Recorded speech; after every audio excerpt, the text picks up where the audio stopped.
जय माता दी मित्रों, मैं अन्नपूर्णा अपने चैनल पर आपका स्वागत करती हूँ। आशा है कि आप सब खुश होंगे और स्वस्थ होंगे। शिव की महिमा अपार और अनंत है। इसे समझ पाना सबके बस की बात नहीं है। ऐसा शास्त्रों में भी उल्लेख किया गया है। कलयुग में ही शिव से जुड़े कई ऐसी रहस्यमयी घटनाएं हैं जिसे जानकर लोग हैरान हो जाते हैं। भगवान शिव के कई मंदिर हैं जिससे जुड़ी चमत्कारिक और रहस्यमयी घटनाएं हैरान करने वाली है। शिव के 5 चमत्कारी मंदिर के बारे में हम आपको बताने जा रहे हैं जहाँ की रोज चमत्कार होता है। दरअसल इस मंदिर के शिवलिंग का रंग दिन में 3 बार बदलता है। इसके बारे में मैंने पिछले वीडियो में बता दिया है, इसका आपको मेरे डिस्क्रिप्शन बॉक्स में लिंक मिल जाएगा। सुबह के समय शिवलिंग का रंग लाल और दोपहर में केसरिया और शाम को सांवला हो जाता है। हैरान करने वाली बात यह है कि इस मंदिर के शिवलिंग का कोई छोर नहीं है। यह शिव मंदिर राजस्थान के धौलपुर में है। इसी प्रकार आज हम बात करेंगे दूसरे शिवलिंग के बारे में। भोजेश्वर महादेव मंदिर कहा जाता है जिसे। यह शिव मंदिर दुनिया का सबसे पुराना मंदिर है। इस शिव मंदिर को परमार वंश के नाम चीन राजा भोज ने बनवाया था। आज हम इसी मंदिर के बारे में विस्तार पूर्वक जानेंगे। वीडियो पसंद आए तो वीडियो को लाइक अवश्य कीजिएगा। चैनल पर पहली बार आए हैं तो चैनल को सब्सक्राइब कर दीजिएगा। तो आइए मित्रों, हम इस भोजेश्वर महादेव मंदिर के बारे में विस्तार पूर्वक जानते हैं। मनुष्य हमेशा से ही अबूझ पहेलियों तथा रहस्यों को जानने के लिए उत्सुक रहा है। किसी भी अधूरी कहानी या अधूरे निर्माण को देख उत्सुकता कई बार आकर्षण में बदल जाती है। ऐसा ही एक रहस्यमय और अद्भुत निर्माण है मध्य प्रदेश की राजधानी भोपाल में 32 किलोमीटर दूर भोजपुर में। यहाँ भोजपुर की पहाड़ी पर एक अद्भुत और विशाल परंतु अधूरा शिव मंदिर है। यह भोजपुर शिव मंदिर या भोजेश्वर मंदिर के नाम से प्रसिद्ध है। इस प्राचीन शिव मंदिर का निर्माण परमार वंश के प्रसिद्ध राजा भोज के द्वारा किया गया था। मंदिर 115 फीट लंबे, 82 फीट चौड़े तथा 13 फीट ऊंचे चबूतरे पर खड़ा है। इस मंदिर की सबसे बड़ी विशेषता है यहाँ का विशाल शिवलिंग। अपने आप में अनूठे और विशाल आकार वाले इस शिवलिंग के कारण भोजेश्वर मंदिर को उत्तर भारत का सोमनाथ भी कहा जाता है। चिकनी लाल बलुआ पाषाण के बने इस शिवलिंग को एक ही पत्थर से बनाया गया है और यह विश्व का सबसे बड़ा प्राचीन शिवलिंग माना जाता है। आधार संहिता शिवलिंग की कुल लंबाई 40 फीट से अधिक है। शिवलिंग की लंबाई, इसकी ऊंचाई 7.5 फीट तथा व्यास 5.8 फीट है। यह शिवलिंग 21.5 फीट चौड़े वर्गाकार आकार पर स्थापित है। मंदिर से प्रवेश के लिए पश्चिम दिशा में सीढ़ियां हैं। गर्भगृह के दरवाजों के दोनों ओर नदी, देवी गंगा और यमुना की मूर्तियां लगी हुई है। इसके साथ ही गर्भगृह के विशाल शीर्ष स्तंभ पर भगवानों के जोड़े शिव पार्वती, ब्रह्मा सरस्वती, राम सीता एवं विष्णु लक्ष्मी की मूर्तियां स्थापित है। सामने की दीवार के अलावा बाकी सभी 3 दीवारों में कोई प्रतिमा स्थापित नहीं है। मंदिर के बाहरी दीवार पर यक्षों की मूर्तियां भी स्थापित है। इस मंदिर को देखते ही समझ आता है कि यह सिर्फ एक मंदिर ही नहीं, अपने विशाल आकार के अलावा भी इस मंदिर की कई विशेषताएं हैं। इसका विशाल प्रवेश द्वार का आकार प्रकार वर्तमान में भारत के किसी भी मंदिर के प्रवेश द्वारों में सर्वाधिक विशाल है। इसके अंदर स्थापित शिवलिंग को देख प्रवेश द्वार का यह आकार प्रासंगिक लगता है। इस मंदिर की एक अन्य विशेषता इसके 40 फीट ऊंचाई वाले इसके 4 स्तंभ है। गर्भगृह की अधूरी बनी छत इन्हीं 4 स्तंभों पर टिकी है। साथ ही भोजेश्वर मंदिर की छत गुंबदाकार है। कुछ विद्वान इसे भारत की प्रथम गुंबदीय छत वाली इमारत मानते हैं और यह एक सशक्त प्रमाण है कि भारत में गुंबद निर्माण का प्रचलन इस्लाम के आगमन से पहले भी था।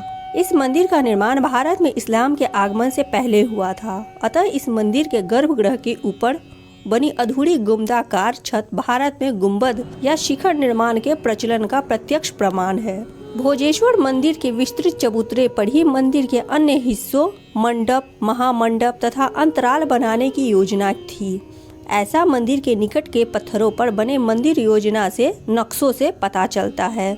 आसपास नजर दौड़ाए तो पता चलता है कि भोजेश्वर मंदिर के विस्तृत चबूतरे पर ही मंदिर के अन्य हिस्से मंडप, महामंडप तथा अंतराल बनाने की अद्भुत योजना थी।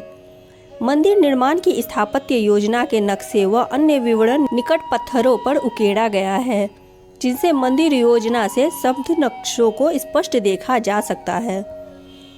इतने स्पष्ट नक्शे और योजना को देख प्रतीत होता है कि यह निर्माण स्थल समकालीन शिल्पज्ञों, वास्तुकारों और अभियांत्रिकों के लिए एक महाविद्यालय जैसा था। यहाँ एक वृहत मंदिर परिसर बनाने की योजना थी, जिसमें ढेरों अन्य मंदिर भी बनाए जाने थे। यदि यह योजना सफलतापूर्वक संपन्न होती तो यह मंदिर परिसर भारत के सबसे बड़े मंदिर परिसरों में से एक होता। इस मंदिर की भव्यता देखते ही बनती है और आश्चर्य भी होता है कि आखिर इतने भारी पत्थर इतनी ऊंचाई पर कैसे पहुंचाए गए होंगे। परंतु मंदिर के ठीक पीछे के भाग में एक ढलान बना है, जिसकी उपयोग निर्माणाधीन मंदिर के समय विशाल पत्थरों को ढोने के लिए किया गया था। यहाँ उल्लेखनीय है कि पूरे विश्व में कहीं भी निर्माण हेतु सामग्री को संरचना के ऊपर तक पहुँचाने के लिए ऐसी प्राचीन भव्य निर्माण तकनीक अब दिखाई नहीं देती। भोजेश्वर मंदिर में इसे प्रत्यक्ष प्रमाण के तौर पर देखा जा सकता है कि आखिर कैसे 70 टन भार वाले विशाल पत्थरों को मंदिर के शीर्ष तक पहुंचाया गया। प्राचीन भारतीय शिल्प और स्थापत्य कला के निर्माण की तकनीकी अवश्य भिन्न थी। उल्लेखनीय है कि परमार वंश के प्रतापी राजा भोज ने इस विशाल मंदिर का निर्माण अपने विख्यात ग्रंथ सम्रागण सूत्र के आधार पर किया गया था। सम्रागण सूत्रधार भारतीय वास्तुशास्त्र से संबंधित ग्रंथ है। इस ग्रंथ में 83 अध्याय है, जिनमें नगर योजना, भवन शिल्प, मंदिर शिल्प, मूर्ति कला तथा मुद्राओं सहित यंत्रों के बारे में अध्याय 31, जिसका नाम यंत्र विधान है, जिसमें भारी वस्तुओं को ऊंचाई पर पहुंचाने के लिए आधुनिक सिद्धांत का भी विस्तार से वर्णन किया गया है। अधूरे मंदिर का अबुझा रहस्य। परंतु यह अद्भुत मंदिर अपने आप में एक अबुझा अनसुलझा रहस्य समेटे है। भोजेश्वर मंदिर का निर्माण अधूरा है।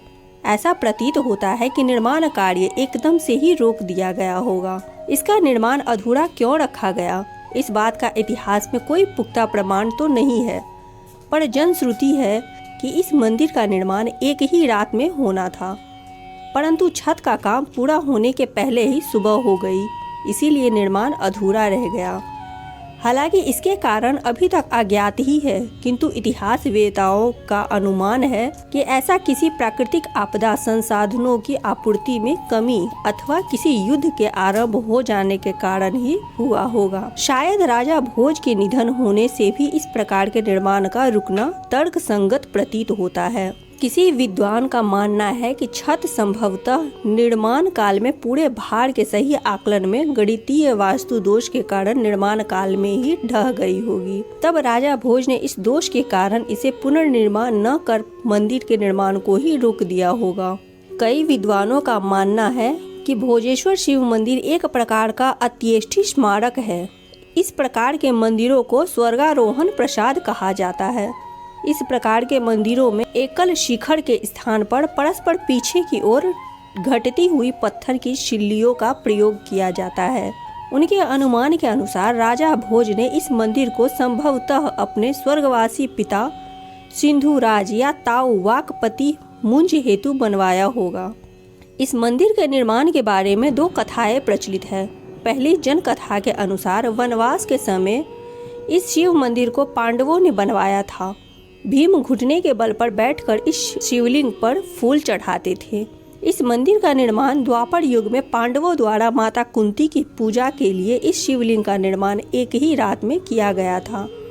जैसे ही सुबह हुई तो पांडव लुप्त हो गए और मंदिर अधूरी रह गई। इसके साथ ही इस मंदिर के पास ही बेतवा नदी है, जहाँ पर कुंती द्वारा कर्ण को छोड़ने की जनकथाएं भी प्रचलित है।